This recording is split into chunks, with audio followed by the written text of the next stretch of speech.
नमस्कार दोस्तों, रियांस झारखंड अपडेट में आपका स्वागत है। तो चलिए हम आज जानते हैं कि हमारे झारखंड के केंद्रीय मंत्री के साथ मिल करके हमारे राज्य की जो बकाया राशि थी उसे केंद्रीय मंत्री के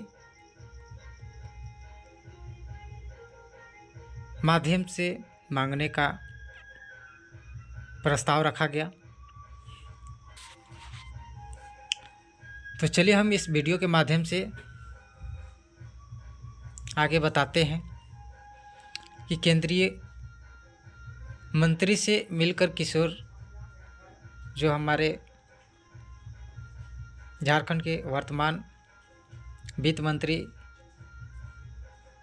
किशोर जी हैं, उन्होंने केंद्रीय मंत्री से मिलकर के जो हमारे राज्य की बकाया राशि है उसे मांग किए हैं। तो चलिए हम आगे देखते हैं इस वीडियो के माध्यम से। केंद्रीय मंत्रियों से मिल किशोर ने मांगा राज्य का बकाया, केंद्र शीघ्र करेगा पहल। और इसमें केंद्र सरकार इस पर पहल करने की बातें कहे हैं केंद्रीय मंत्री। तो आगे चलिए हम जानते हैं कि कोयला रॉयल्टी और अन्य खनिजों के उत्खनन के एवज में राज्य सरकार की बकाया राशि लौटाने को लेकर केंद्र सरकार पहल करेगी। इसके लिए कोयला मंत्रालय के अलावा अधिकारियों को साथ राज्य के अधिकारियों की बैठक होगी। राज्य सरकार के दावे को लेकर केंद्र सरकार पूरा ब्यौरा तैयार करेगी। इस विषय को लेकर राज्य के वित्त मंत्री राधा कृष्ण किशोर ने शुक्रवार को केंद्रीय कोयला मंत्री जी किशन रेड्डी से मुलाकात की। वित्त मंत्री श्री किशोर ने केंद्रीय कोयला मंत्री से कोल उत्खनन प्रक्षेत्र में धुले कोयले की रॉयल्टी के 2900 करोड़, अन्य उत्खनित खनिज की कीमत पर बकाया 32,000 करोड़ और भूमि अधिग्रहण संबंधित बकाया राशि 1.1 लाख करोड़ रुपए की मांग रखी। राज्य सरकार का पक्ष सुनने के बाद केंद्रीय कोयला मंत्री ने कोयला मंत्रालय की अपर सचिव विस्मिता प्रधान को बकाया राशि का वास्तविक आकलन करने का निर्देश दिया। साथ ही कहा कि केंद्र के अधिकारी राज्य के अधिकारियों के साथ बैठक करें। वित्त मंत्री श्री किशोर ने केंद्रीय मंत्री को बताया कि राज्य के बकाया को लेकर मुख्यमंत्री हेमंत सोरेन ने पत्र के माध्यम से केंद्र सरकार से भुगतान का आग्रह किया है। मुख्यमंत्री ने हर स्तर पर इस बात को उठाया है। ऐसे में केंद्र सरकार को पहल करना चाहिए। श्री किशोर ने बताया कि कोयला मंत्री ने बहुत सकारात्मक पहल की है। केंद्रीय अनुदान में लगातार कटौती पर भी हुई बात।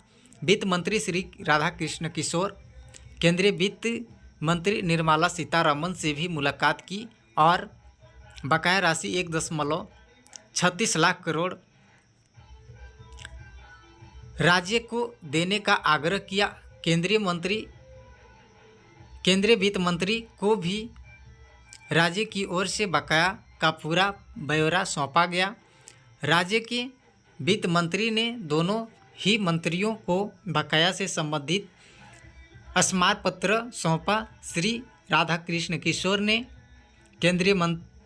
केंद्रीय वित्त मंत्री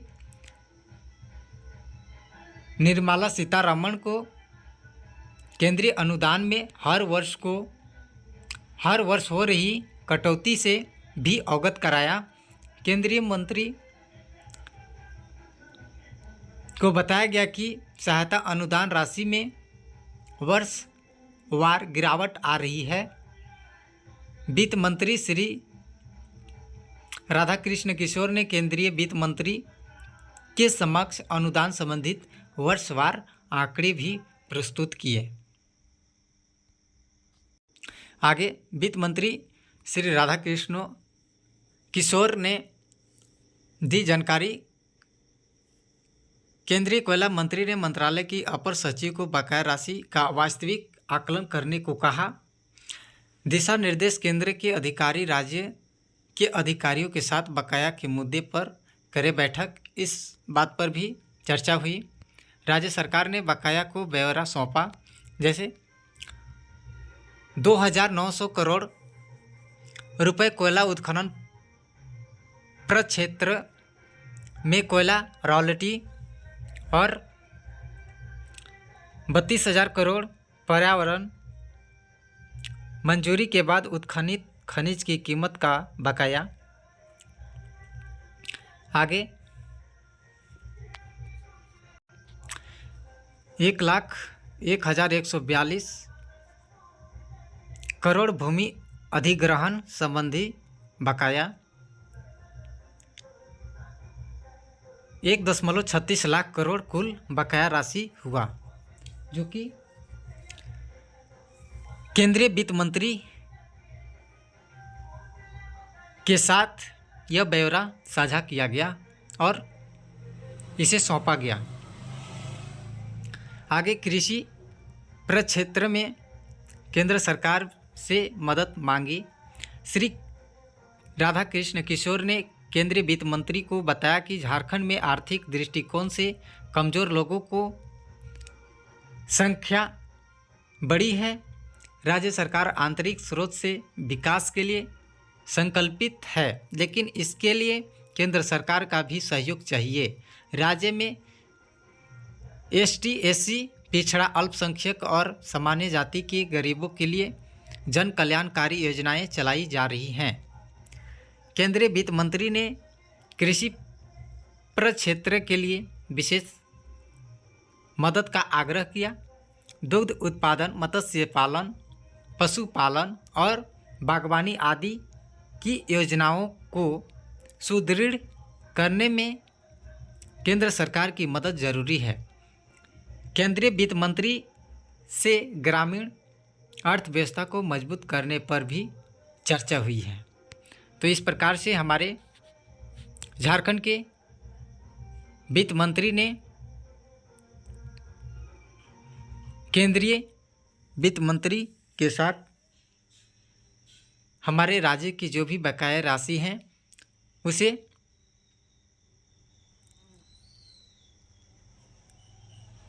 केंद्रीय वित्त मंत्री के साथ मिल करके बैठक करने की भी बात कही गई और इसे वास्तविक रूप से ब्यौरा को सौंपा गया। तो चलिए हम ऐसे ऐसे वीडियो के साथ फिर से आप सभी के बीच नेक्स्ट वीडियो में मिलते हैं। यदि आप मेरी वीडियो पहली बार देख रहे हो तो मेरे यूट्यूब चैनल को सब्सक्राइब, लाइक, कमेंट करना ना भूलें। तो चलिए दोस्तों, फिर से हम नेक्स्ट वीडियो में आप सभी के बीच मिलते हैं। धन्यवाद।